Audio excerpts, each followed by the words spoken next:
আসসালামু আলাইকুম। 2 দিন চেষ্টার পরে এগুলি সেটিং করেছি। পলিথিন দিয়ে গ্যাস, ডিজেল, পেট্রোল বানানো যায় কিনা দেখি। প্রথম দিন দোয়া করবেন।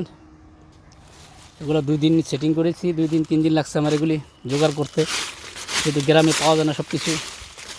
ধীরে ধীরে ড্রাম কিনেছি, এরপর আপনার এই সেটিং করেছি।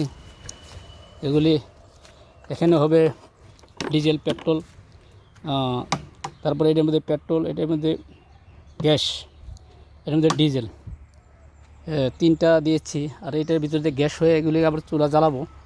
যে লাইন বানাইছি, গ্যাস এখান থেকে গ্যাস হবে, 15-20 মিনিট লাগবে প্রথম চালু হইতে। এরপরে 20 মিনিট জ্বালানোর পরে আশা করা যায় গ্যাস পাওয়া যাবে, পেট্রোল পাওয়া যাবে। ভিতরে পলিথিন ঢুকাই দিয়েছি কালকে আমি।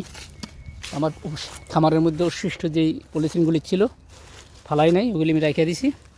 শুধু পলিথিনের কাগজ এই যেগুলি অনেক ঢুকাইছি, 5-6 কেজি, 6 কেজি 7 কেজির মতো ঢুকাইছি এটার ভিতরে। সিলগেরা করে দিয়ে,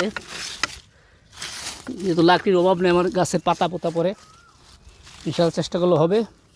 দেখি ফার্স্ট টাইম যদি হয় তাহলে বড় সড়ো করে করবো, বাণিজ্যিকভাবেই করব।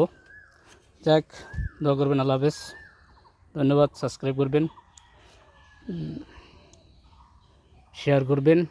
ধন্যবাদ।